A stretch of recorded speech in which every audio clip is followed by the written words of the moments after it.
الحضور الكريم، بنجدد التحية لحضراتكم مرة تانية، وهنبدأ حالا الجلسة الثانية. نطلب من الجميع الجلوس والعودة للطاولات.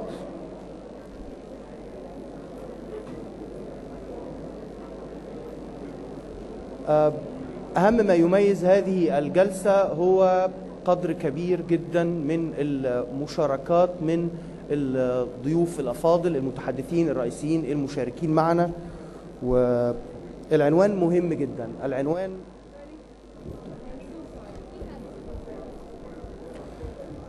العنوان هام لأنه يلخص ما يحدث خارج هذه القاعة، ما يحدث خارج هذه القاعة على المستوى المصري وخارج حدود مصر على المستوى الإقليمي أيضا، وحتى يكون لنا جميعا فرصة لفهم تفاصيل ما يحدث في عالمنا العربي. نتعرض في هذه الجلسة لتجارب سبقتنا وقدمت نماذج متنوعة ومختلفة.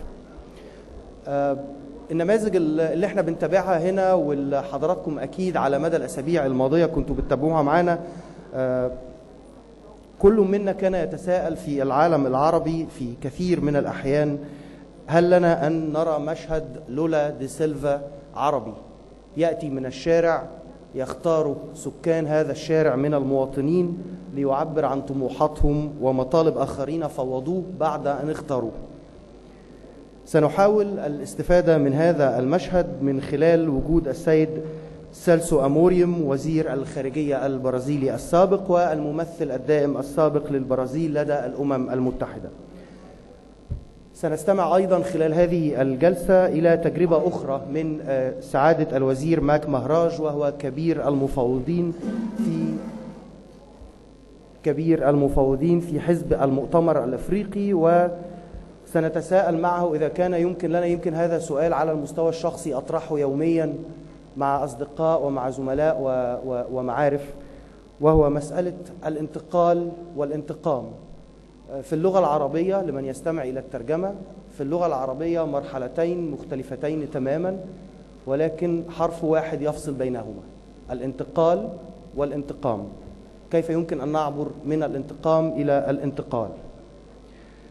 بعد الاستماع لهذه التجارب القادمة لنا من دول خارج نطاق العالم العربي، من دول خارج الإقليم، سيشرفنا أيضا أن يكون معنا على المستوى التونسي السيد عبد الفتاح عمر، وهو رئيس لجنة تقصي الحقائق حول الرشوة والفساد في تونس، التي إذا سمحتم لي أن أذكر عنها محادثة تليفونية شخصية حدثت كانت بيني وبين صديق صحفي مصري، وكان يتحدث عن تطورات الأحداث في تونس، فقال لي بالعامية المصرية: ما تيجي نروح تونس؟ قلت له: طب ما تستنى شوية يمكن تونس تجيلنا. وهذا ما حدث.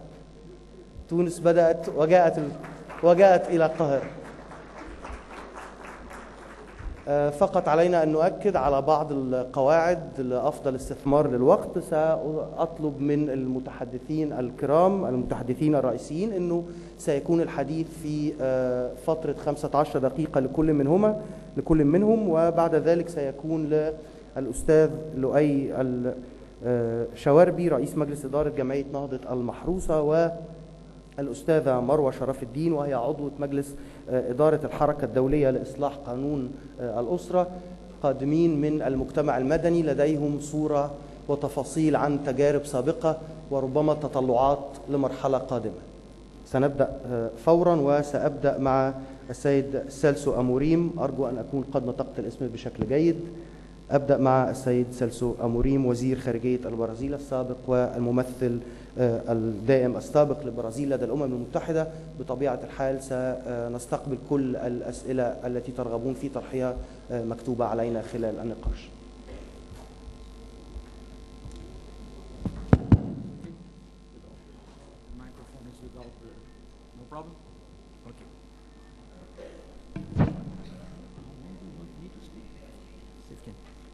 Well, thank you very much. I first of all want to thank the UNDP and the Egyptian government for having me here. Actually, it is a very welcome coincidence because I had been invited to speak to the American University in Cairo, and that, of course, created this excellent opportunity. 15 minutes, of course, is not a long time, and I'll try to be as brief, as concise, and as direct as I can. But I'll, of course, be happy to try to reply to any questions that may appear. Well, first of all, let me say, as a way of introduction, that in these questions of democracy, I don't think anyone should give lessons to anyone. The maximum that you can do is to have a narrative of what happened with you, with your country, with your experience, and then maybe people who are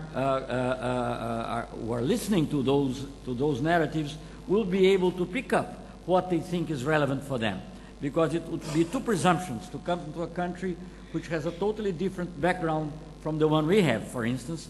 And geopolitically, culturally, and religiously, although there were also many points in common, and try to say you should do this and that. That won't work. I mean, each country has its own dynamics, and I think it's very important to keep that in mind. On the other hand, also, I think there is no complete achievement in democracy anywhere in the world. Democracy is a process that is ongoing.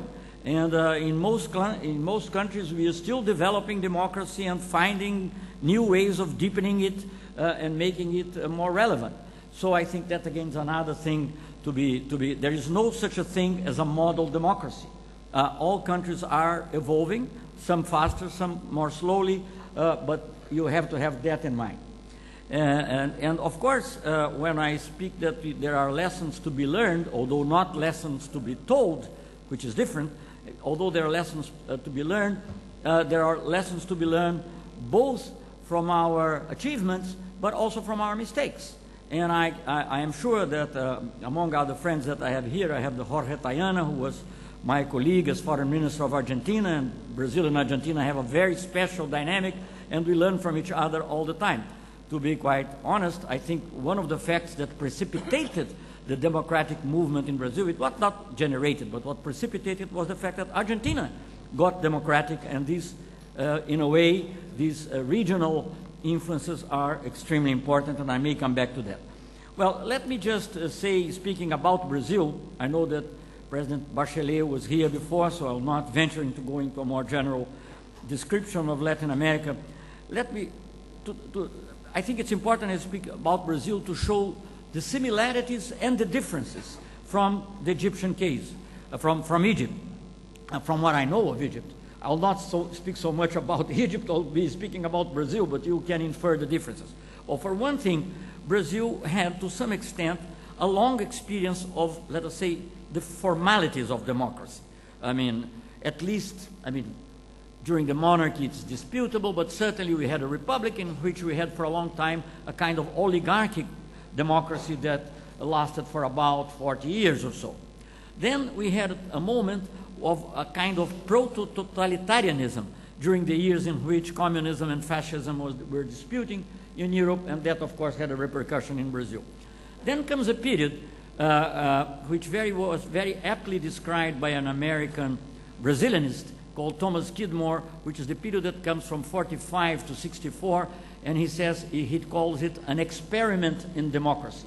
And it's a very interesting period because at that time there was relative freedom of press, trade unions were free, there was an opposition which was actually very active against the president. The president was even led to commit suicide, one of them. So it was a very active, there were several attempts of military coup, but somehow the country went on. Then we had a long night of military dictatorship, which came from 64 to 85. So Brazil probably, it was not the harshest, maybe it was even one of the mildest military dictatorship, not mild for those who suffered torture or other things, but generally speaking, the number of people dead was relatively small compared to Argentina, Chile, or other countries, including in terms of, even more so if you take the proportion of the population.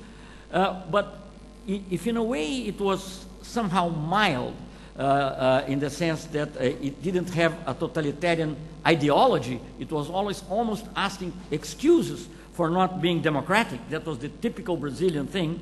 On the other hand, it was the one that took the longer. Took the longest. It took 21 years. And actually, the transition in Brazil to democracy, the real transition, officially started in '74. And it took about 10 years to be completed in a formal way. And if you consider the instability that followed the beginnings of the civilian government, it took almost 20 years. So it's a case to be studied in several respects. And I said, as I said before, with the great interaction within the region. And I mention this because I'm sure this is also true for the Middle East somehow. Of course, you already mentioned Tunisia, but I think there are other situations which are still evolving, and I'm sure that this interaction will be of great importance. I'll give you one example. One of the crucial aspects for the military to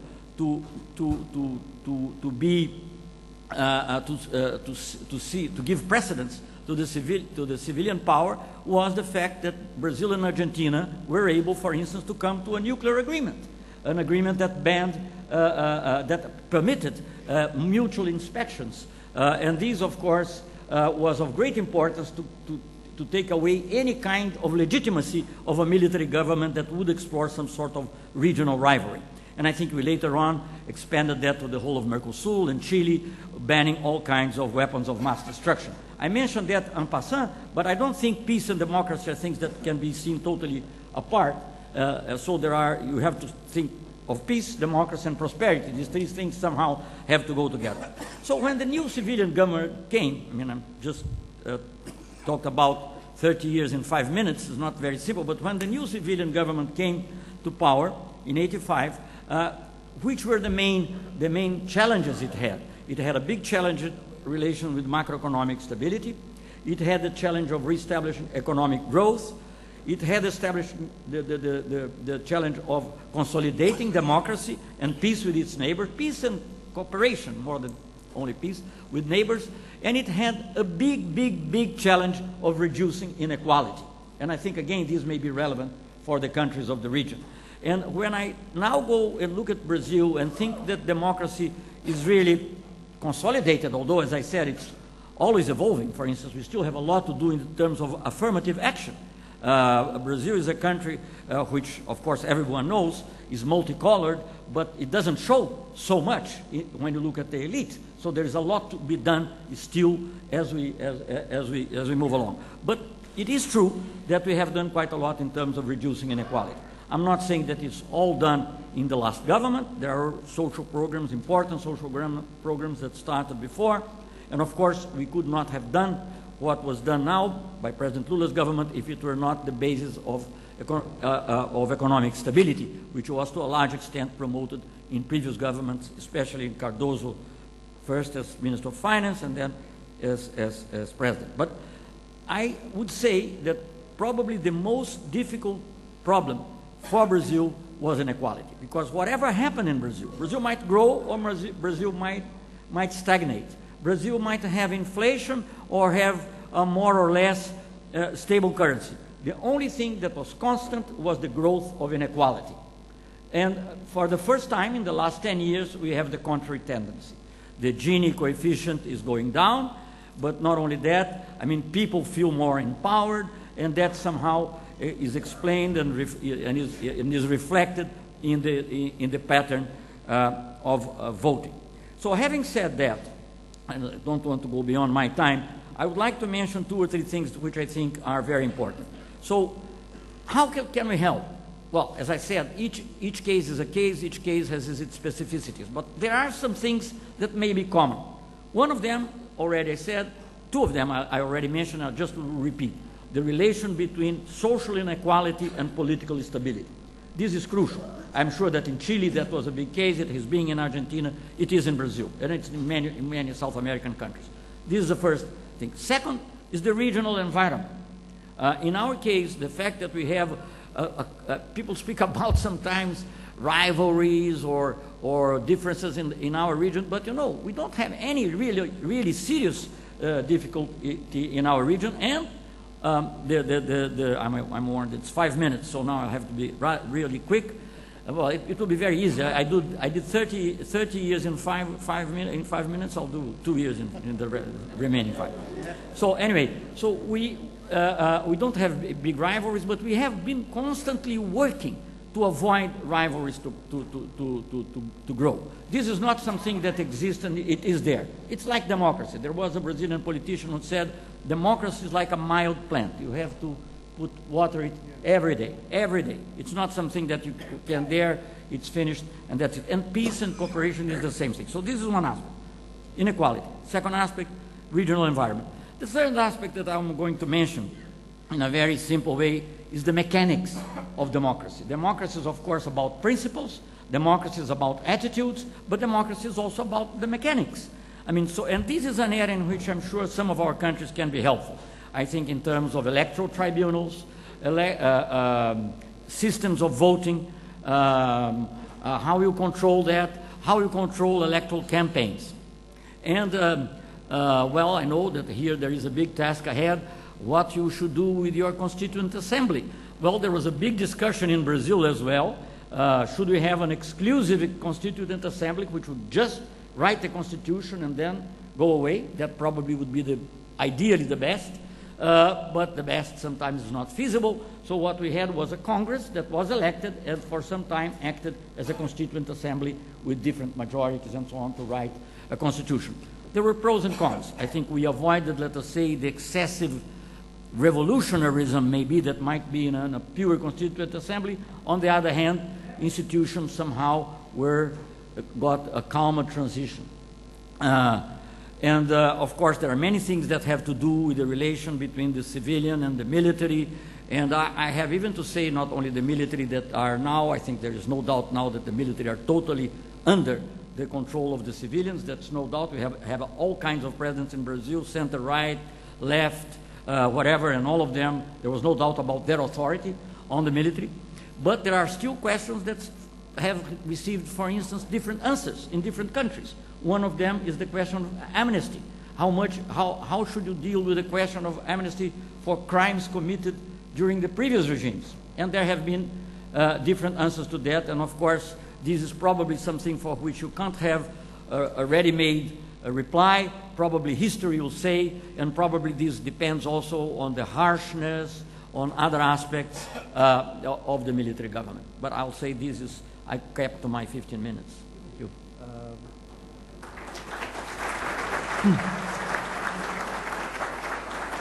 أشكرك مرتين. أولا أشكرك للالتزام بالوقت ولأنك أتحت لمن سيقوم بإدارة هذه الجلسة مخرج آمن للانتقال إلى المشارك الثاني.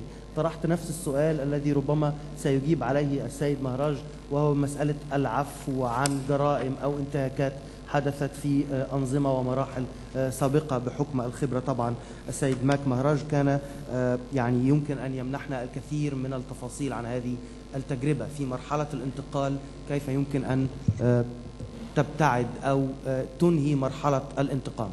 سيد مهراج. Thank you very much. First of all, let me say this to my Brazilian colleagues. I know that Brazilians are very disciplined, but moderators, South Africans are not disciplined. I'll try my luck.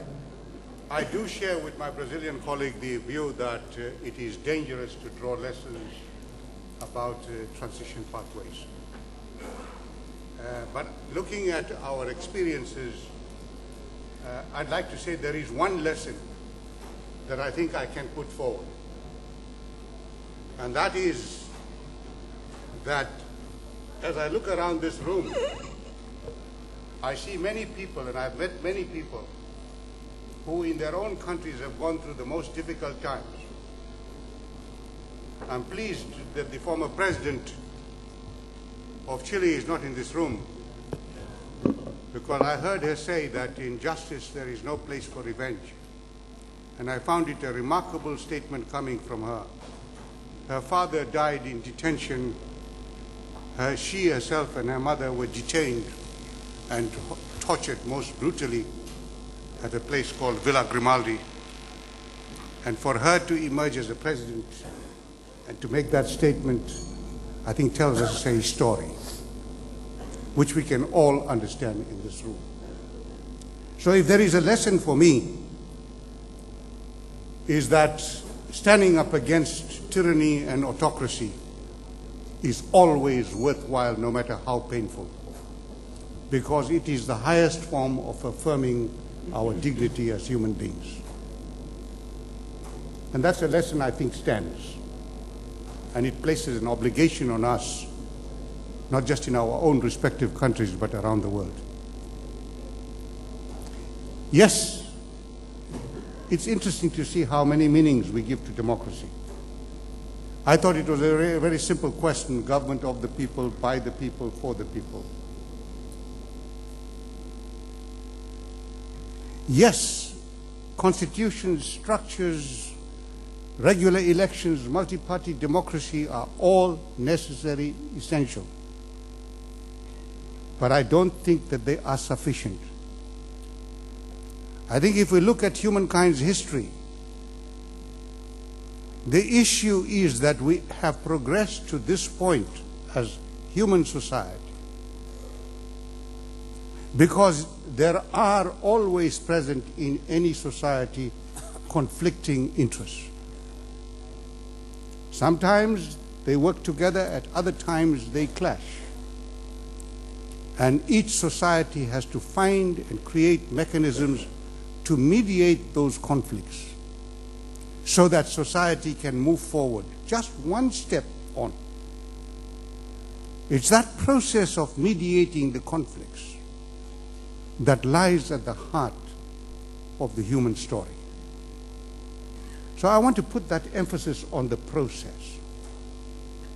And I think it's only when we understand that we get to grips with the next lesson of the human story, and that is how we have moved to the current conjuncture because we have recognized the right to revolt against tyranny.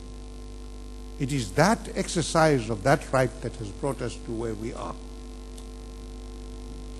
And if we are Democrats, we would want to bring all the conflicting interests into the tent so that they can jostle with each other, contend with each other, and find means to resolve their conflicts.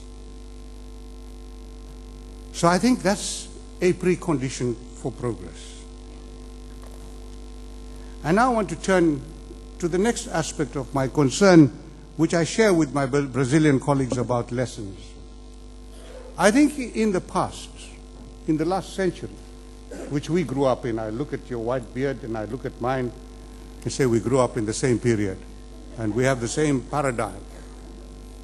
In that century, up to then, it was legitimate to look at lessons and to compare experiences and put them on a chart. But we are living now in an information age, and what thrills me to be in Cairo today is that I've come to a region where the developments starting in Tunisia have brought sharply to focus that we are living in an information age. That's a dramatic change. I cannot explain it to you, colleagues, except by maybe citing an example of my arguments with my children.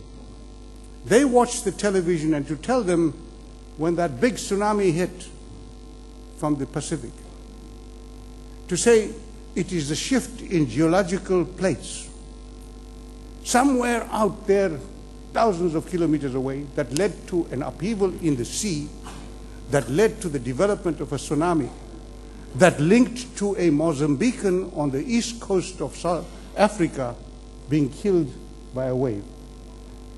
To my children, that relationship is perfectly normal. But to me, of the 20th century, you had to give me lectures in geology and physics, etc., and even there you did fail to persuade me because I couldn't see it. That's an enormous change, and I think what is happening in Egypt today cannot be denied that it has a root also in what happened in Tunisia. But what is happening here today has had an impact in other regions, other countries, And the lessons that you derive cannot be exclusive to your own country. The South African Revolution was a product of mass revolt. But that mass revolt needed to be organized. That paradigm that a revolution is a product of a people rising up and with an organized force to steer it, is that still valid in the information age? Because I know one thing, the information age has made us so knowledgeable about what things are happening simultaneously around the world, that it has increased and multiplied exponentially the choices before us. And therefore increased, if I may differ with the former president of Indonesia, with the uncertainties that have arisen. There is hardly any action, any strategic choice that you can say today, this in history has a validity and therefore it's going to be right. Let me pass there and say therefore, what it appears to me, that in this information age, at the same time as these wonderful developments are taking place, the potential for revolt has increased. But at the same time, I would say, at the moment, it does not necessarily mean that that potential for revolt increasing means that the revolts are going to succeed. Because at the same time, there is a lack of cohesion and organization in it.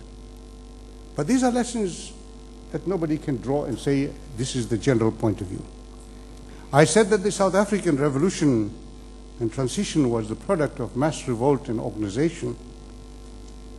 But I think that the negotiated transition can only be told as an experience, and you draw from it whatever you want. The first thing I'd like to say is that when parties are there in a conflict, the longer they are at war with each other, the more difficult it gets to get to the table on all sides. So it is always in the interest to try and resolve the conflict by dialogue, by discussion, by negotiation, by having everybody in the tent. And not by testing our democracy by saying, I want to be assured of a particular outcome. That can't be. I think when you focus on outcome before you commit yourself to democracy, you actually are creating an exclusionary process. So be careful, because when you create an exclusionary process, you are laying down the seeds for problems not to be mediated. Okay, in the South African case, one of the problems that arose was what I call the you first syndrome. Who was going to make the approach first on the two sides of the conflict? Mandela tells the story that he opened communications with the regime from prison without confiding on his colleagues that he was in the same prison with at Portsmouth. But then after he had started the discussions, he briefed them. And these very senior colleagues gave different reactions. Two said to him, why didn't you start the discussions earlier? One said,